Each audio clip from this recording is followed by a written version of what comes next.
اب میں ایک ایسی آیت نازل فرمائی جو اپنی عظمت کے اعتبار سے، فصاحت و بلاغت کے اعتبار سے، جامعیت کے اعتبار سے، تاثیر کے اعتبار سے قرآن کی بڑی عظیم آیت ہے، اور اس کو آیت الکرسی کہا جاتا ہے۔ اور اس میں یہ بات بھی صراحت کے ساتھ کہہ دی گئی ہے کہ اللہ تعالیٰ کی بارگاہ میں کسی کی سفارش نہیں چلتی سوائے اس کے کہ اللہ تعالیٰ خود ہی کسی کو اجازت دے دے یا حکم دے کہ تم سفارش کرو، تو بے شک پھر اس کی سفارش اللہ تعالیٰ قبول فرما لیتے ہیں۔ لیکن جو اللہ تعالیٰ کی مرضی کے بغیر خود اپنی خواہش اور اپنی مرضی کے مطابق کوئی آدمی جا کر سفارش کرنے لگے تو اللہ تعالیٰ کے ہاں اس سفارش کا کوئی مقام نہیں، اور نہ اللہ تعالیٰ کے ہاں وہ چل سکتی ہے، نہ ایسا کوئی شخص سفارش کر سکتا ہے اللہ تعالیٰ کے اذن کے بغیر۔ تو اس بیان کے لیے اللہ تبارک و تعالیٰ نے آگے اللہ آیت الکرسی نازل فرمائی ہے، اور بعض احادیث کے اندر آیا ہے کہ یہ قرآن کریم کی عظیم ترین آیت ہے۔ اللہ تبارک و تعالیٰ نے قرآن عظیم سب سے زیادہ عظمت والی آیت یہ نازل فرمائی ہے، اور حضرت ابو ہریرہ رضی اللہ تعالیٰ عنہ کی ایک روایت میں رسول کریم صلی اللہ علیہ وسلم کا یہ ارشاد منقول ہے کہ سورہ بقرہ میں ایک آیت ہے جو سیدۃ آیات القرآن ہے، یعنی قرآن کریم کی آیات کی سردار ہے، اور اس میں یہ بھی مذکور ہے کہ جس گھر میں وہ پڑھی جائے شیطان اس سے نکل جاتا ہے۔ اور سنن نسائی کی ایک روایت میں ہے کہ رسول اللہ صلی اللہ علیہ وسلم نے ارشاد فرمایا کہ جو شخص ہر نماز فرض کے بعد آیت الکرسی پڑھا کرے تو اس کو جنت میں داخل ہونے کے لیے موت کے سوا کوئی چیز مانے نہیں ہوگی، یعنی موت کے بعد فوراً وہ جنت کے آثار اور راحت و آرام کا مشاہدہ کرنے لگے۔ تو اس آیت کریمہ میں پہلے اللہ تبارک و تعالیٰ نے فرمایا کہ اللہ لا الہ الا ہو، اللہ وہ ہے جس کے سوا کوئی معبود نہیں۔ یہ ہے توحید کا وہ کلمہ جو عقیدہ توحید کی بنیاد ہے کہ اللہ تعالیٰ کے سوا کوئی معبود نہیں، کوئی عبادت کے لائق نہیں۔ پھر کچھ صفتیں اللہ تعالیٰ نے اپنی ذکر فرمائی ہے۔ تو پہلی صفت ذکر فرمائی کہ الحی، وہ زندہ ہے، اور مراد یہ کہ سدا زندہ ہے، یعنی اور جتنی لوگوں کو، انسانوں کو، جانوروں کو، جنات کو، ملائکہ کو، جس کو بھی کوئی زندگی حاصل ہے وہ زندگی ہمیشہ کے لیے نہیں ہے، ایک نہ ایک وقت اس کو موت آنی ہے، اور کوئی مخلوق ایسی نہیں ہے جس کو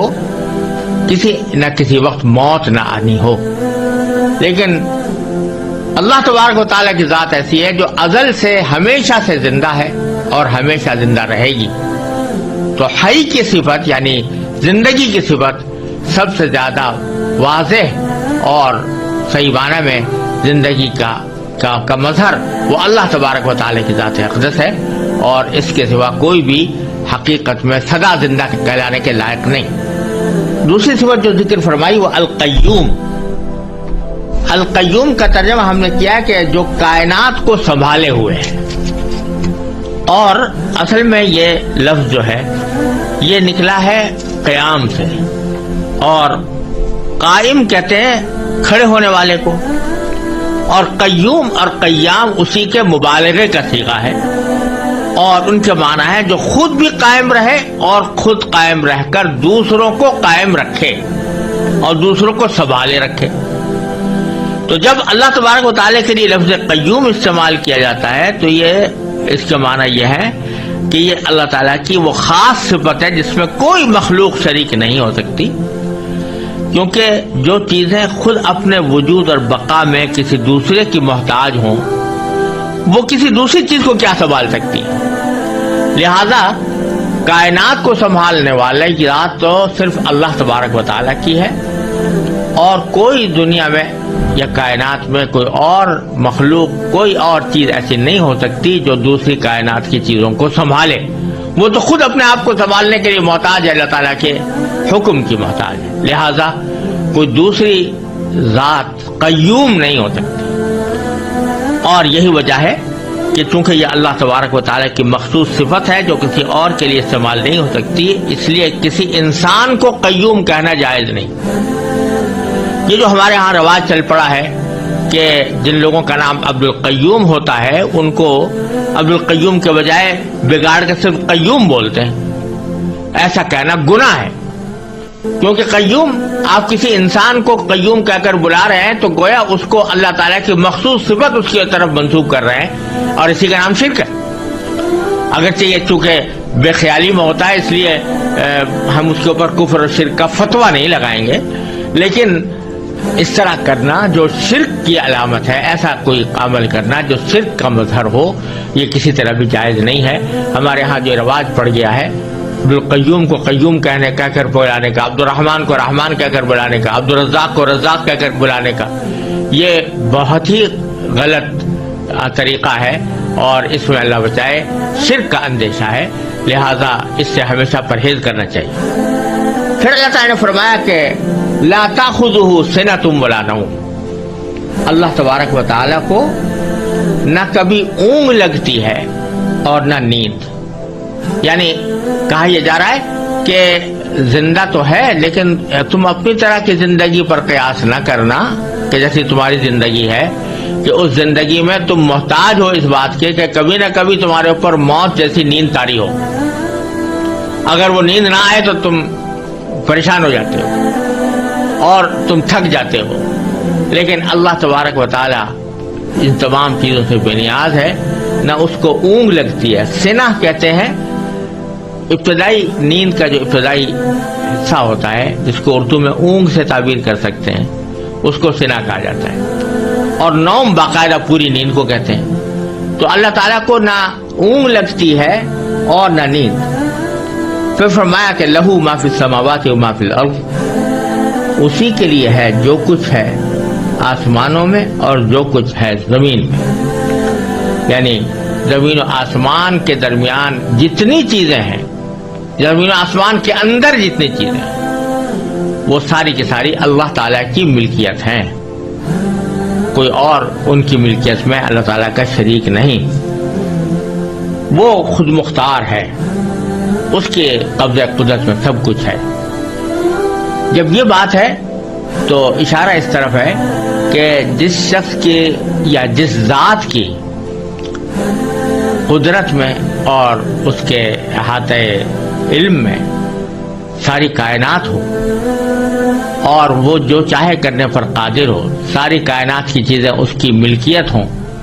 اس کو اپنا کاروبار خدائی چلانے کے لیے کسی شریک کی حاجت کیوں ہو؟ شریک کی حاجت تو اس کو ہوتی ہے کہ جو کسی نہ کسی جگہ حاجت مند ہوتا ہے، تو اپنی حاجت پوری کرنے کے لیے وہ کسی کی مدد چاہتا ہے۔ اللہ تبارک و تعالیٰ کو اس کی کوئی ضرورت نہیں، ساری کائنات اس کی ملکیت ہے۔ پھر فرمایا کہ من ذا الذی یشفع عندہ الا باذنہ، کون ہے جو اس کی اجازت کے بغیر اس کے حضور کسی کی سفارش کر سکے؟ یعنی جو عقیدہ تھا کافروں کا کہ یہ بت اور دیوتا یہ ہماری سفارش کریں گے اللہ تبارک و تعالیٰ کی بارگاہ میں، اس کی تردید ہو رہی ہے کہ اللہ تعالیٰ کے ہاں کوئی سفارش نہیں کر سکتا جب تک کہ اللہ ہی کی طرف سے اجازت نہ ہو۔ اللہ تبارک و تعالیٰ کی اجازت، جو تمہارے دل میں تصور ہے کہ یہ دیوتا جو ہیں یہ خود اپنی مرضی سے اللہ تعالیٰ کے ہاں سفارش کر دیں گے اور اللہ تعالیٰ ان کی ناز برداری کرتے ہوئے ان کی سفارش قبول کر لیں گے، یہ خیال غلط ہے۔ اللہ تعالیٰ کے ہاں کوئی سفارش اللہ تعالیٰ کی اجازت کے بغیر نہیں کر سکتا۔ ہاں جن کو اللہ تعالیٰ خود ہی حکم دے دے، اجازت دے دے، جیسے پیغمبروں کو بعض مرتبہ اجازت دی جائے گی اور نبی کریم صلی اللہ علیہ وسلم کو شفاعت کا منصب عطا فرمایا جائے گا، تو یہ در حقیقت اللہ تبارک و تعالیٰ ہی کی طرف سے ایک انداز کرم ہے اپنے بندوں کے اوپر، کہ اس انداز کرم کے تحت اللہ تبارک و تعالیٰ نے کسی کو بندوں کی سفارش کی اجازت عطا فرماتی، اس کے تحت وہ سفارش کرتے ہیں۔ ایسا نہیں ہے کہ اللہ تبارک و تعالیٰ کو تو پتہ نہیں تھا کہ یہ شخص آیا قابل معافی ہے یا نہیں ہے، یہ جنت کے لائق ہے یا نہیں ہے،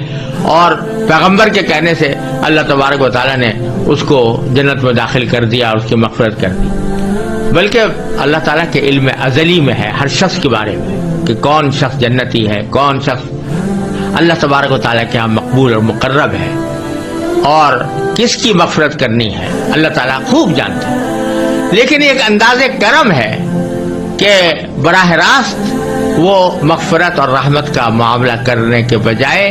اس کو نبی کریم صلی اللہ علیہ وسلم کی یا کسی اور پیغمبر کی شفاعت پر موقوف کر دیا کہ یہ سفارش کریں گے تو ہم یہ کرم فرما دیں گے۔ تو سفارش کرنے والے کا بھی اعزاز ہے، اس میں سفارش کرنے والے کا بھی اکرام ہے، اور ساتھ ہی جس شخص کے ساتھ معاملہ ہو رہا ہے اس کو نبی کریم صلی اللہ علیہ وسلم اور دوسرے پیغمبروں کے ساتھ محبت اور الفت اور تعلق خاطر کا بھی پیدا کرنے کا ایک ذریعہ ہے۔ لیکن یہ وہ شفاعت نہیں ہے جو دیوتاؤں کی سفارش کا عقیدہ جاہلیت کے اندر تھا کہ یہ لوگ اللہ کی مرضی کے برالرغم بھی سفارش کر دیں گے اور وہ سفارش اللہ کے ہاں مقبول ہوگی۔ تو فرماتے ہیں کہ کون ہے جو اللہ تعالیٰ کے ہاں حضور سفارش کر سکے مگر اس کی اجازت سے۔ یعلم ما بین ایدیہم وما خلفہم، اللہ تعالیٰ جانتا ہے بندوں کے تمام آگے پیچھے کے حالات، بندوں کے تمام آگے پیچھے کے حالات جانتا ہے۔ یہ بات اس سیاق میں اسی معنی میں بظاہر کہی جا رہی ہے کہ سفارش عموماً اس موقع پر ہوتی ہے دنیا میں کہ مثلا ایک صاحب اقتدار ہے، اس کو کسی کے حالات کا علم نہیں ہے، پتہ نہیں ہے کہ یہ آدمی نیک ہے یا اچھا ہے یا اس کی مدد کرنی چاہیے یا اس کو کوئی اچھا منصب دینا چاہیے، کوئی عہدہ دینا چاہیے، اس کو تو پتہ نہیں ہے۔ اب اس کا کوئی مقرب شخص آ کر اس کے پاس کہتا ہے کہ میں فلاں بندے کی سفارش کرتا ہوں کیونکہ یہ میری نظر میں اچھا آدمی ہے اور اس میں عہدے کی صلاحیت رکھتا ہے، تو وہ اس کے کہنے کی بنیاد پر جانتا ہے، علم اس کو اس سے حاصل ہوتا ہے، خود اس کا علم کچھ نہیں ہوتا۔ لیکن تو سفارش کی ضرورت ایسے موقع پر پیش آتی ہے، اس کو تو دھیان تھا نہیں اصل آدمی کو، لیکن کسی نے سفارش کے ذریعے اس کو متوجہ کر دیا، سفارش کے ذریعے اس کو علم دے دیا کہ یہ آدمی مستحق ہے۔ لیکن اللہ جل جلالہ چونکہ یعلم ما بین ایدیہم وما خلفہم، انسانوں کے تمام آگے پیچھے کے حالات کو خوب جانتا ہے، اس واسطے اس کو کسی کی سفارش کی حاجت ہی نہیں ہے کہ اس کو فیصلہ کرنے کے لیے کسی آدمی کی سفارش کی ضرورت ہو کہ وہ بتائے کہ فلاں آدمی مستحق ہے یا فلاں غیر مستحق ہے۔ تو ایک طرف تو اللہ تبارک و تعالیٰ کا علم یہ ہے کہ ما بین ایدیہم وما خلفہم، اللہ تعالیٰ ان کے آگے پیچھے کے حالات کو خوب جانتا ہے۔ ولا یحیطون بشیء من علمہ الا بما شاء، اور لوگ اس کے علم کی کوئی بات اپنے علم کے دائرے میں نہیں لا سکتے سوائے اس بات کے جسے وہ خود چاہے۔ یعنی ایک طرف اللہ تعالیٰ تو تمام مخلوقات کی ہر بات سے واقف ہے، لیکن کوئی مخلوق یا کوئی انسان یا جن اس بات کا دعویٰ نہیں کر سکتے کہ وہ اللہ تبارک و تعالیٰ کا جو علم ہے اس سے واقف ہے، بلکہ اللہ تعالیٰ کے علم کا کوئی احاطہ نہیں کر سکتا۔ ہاں البتہ جتنا علم اللہ تعالیٰ کسی کو دینا چاہتا ہے اتنا وہ عطا فرما دیتا ہے۔ تو اس سے ایک طرف اس بات کی نفی ہوئی کہ کوئی بھی مخلوق عبادت کے لائق نہیں ہے، ایک تو اس بات کی نفی ہوئی، دوسرے اس بات کی نفی ہوئی کہ بعض لوگ انسانوں کی طرف ایسے علم کی نسبت کر دیتے ہیں جو اللہ تعالیٰ کی خاص صفت ہے، علم غیب اللہ تعالیٰ کی خاص صفت ہے، اس کو انسانوں کی طرف منسوب کر دیتے ہیں۔ تو اللہ تعالیٰ فرماتے ہیں کہ یہ علم غیب کسی کو نہیں ہو سکتا، کوئی مخلوق اللہ تعالیٰ کے علم کا احاطہ نہیں کر سکتی الا بما شاء، ہاں جتنا اللہ تعالیٰ دینا چاہتا ہے وہ دے دیتا ہے۔ تو اپنے انبیاء کرام کو غیب کی باتوں میں سے جتنی باتیں اللہ تبارک و تعالیٰ دینا چاہتے ہیں وہ اپنے انبیاء کرام کو عطا فرما دیتے ہیں۔ ذالک من انباء الغیب نوحیہ الیک، فرمایا قرآن کریم میں کہ غیب کی خبریں ہیں جو ہم آپ کو وحی کے ذریعے بتا رہے ہیں۔ تو اللہ تبارک و تعالیٰ یہ غیب کی خبریں اپنے انبیاء کو عطا فرماتے ہیں جتنے چاہتے ہیں. اور حضور نبی کریم صلی اللہ علیہ وسلم کو ایسی بے شمار خبریں اللہ تعالیٰ نے عطا فرمائی اور اللہ تعالیٰ نے اپنے فضل و کرم سے اپنا علم چاہا وہ نبی کریم صلی اللہ علیہ وسلم کو عطا فرمایا. لیکن یہ بات واضح ہے کہ وہ اللہ تعالیٰ کے علم کے مقابلے میں کسی بھی مخلوق کا علم کوئی نسبت نہیں رکھتا. اور دوسرا یہ کہ اللہ تعالیٰ ہی جس کو چاہتا ہے جتنا چاہتا ہے علم عطا فرماتا ہے. کوئی شخص یا کوئی ذات یا کوئی مخلوق اپنے طور پر کوئی علم حاصل نہیں کر سکتا. پھر فرمایا وسع کرسیہ السماوات والارض. اللہ تعالیٰ کی کرسی آسمانوں اور زمین کو کی وسعت رکھتی ہے، یعنی سارے آسمان اور سارے زمین کو اس نے گھیرا ہوا ہے. یہ کرسی کیا چیز ہے اس کی حقیقت تو اللہ تبارک و تعالیٰ ہی بہتر جانتے ہیں. یہاں تو اتنی بات فرمائی ہے کہ سارے آسمان اور زمین کو اس نے گھیرا ہوا ہے. اور چونکہ اللہ تبارک و تعالیٰ اٹھنے بیٹھنے کی جو صفات ہوتی ہیں مخلوق کی اس سے بے نیاز ہیں اور نہ کسی جگہ کے محتاج ہیں، نہ کسی بیٹھنے کے آلے کے محتاج ہیں. لہذا اس کرسی کے وہ معنی تو ہو نہیں سکتے جو دنیا کے اندر معنی ہوتے ہیں کہ آدمی اس کے اوپر بیٹھتا ہے. تو اس کا حقیقی کیفیت کیا ہے اس کرسی کی اور اس کی کنہ کیا ہے، اس کا ادراک در حقیقت انسانی عقل سے بالا تر ہے. اس لیے ہم اس کے بارے میں کوئی تفصیل نہ جان سکتے ہیں نہ بیان کرتے ہیں. البتہ مستند روایات حدیث سے اتنا معلوم ہوتا ہے کہ عرش اور کرسی دونوں بہت عظیم الشان جسم ہیں جو تمام آسمان اور زمین سے بدر جہاں بڑے ہیں. اب ان کی کیفیت کیا ہے اور کیا ان کی شکل اور حیات کیا ہے یہ جاننے کا ہمارے پاس کوئی راستہ نہیں. بعض حضرات نے یہاں کرسی سے مراد باری تعالیٰ کا اقتدار بھی لیا ہے اور مراد یہ ہے کہ اس کا اقتدار تمام آسمان اور زمین کو محیط ہے، اس کو اپنی وسعت میں لیے ہوئے ہے. تو یہ معنی بھی کچھ بعید نہیں ہے، لیکن روایات سے معلوم ہوتا ہے کہ کرسی بتاتے خود ایک جسم ہے. جس طرح عرش ایک جسم ہے اسی طرح کرسی بھی ایک جسم ہے اور اس کی کیفیت اللہ تعالیٰ ہی بہتر جانتے ہیں. وَلَا يَؤُودُهُ حِفْظُهُمَا. اور فرمایا کہ ان دونوں کی نگہبانی سے اسے ذرا بھی بوجھ نہیں ہوتا. لا يؤودُهُ عاد یعود عودن کے معنی ہے کسی کو بوجھل بنا دینا. تو حفظہما یعنی ان دونوں چیزوں کی نگرانی، نگہبانی، آسمان اور زمین کی نگہبانی، وہ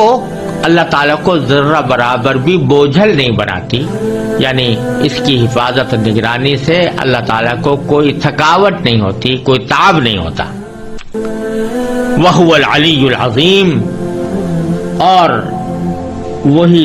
ذات اللہ تعالیٰ کی ذات بڑی عالی مقام ہے. علی کے معنی عالی مقام اور عظیم کے معنی صاحب عظمت.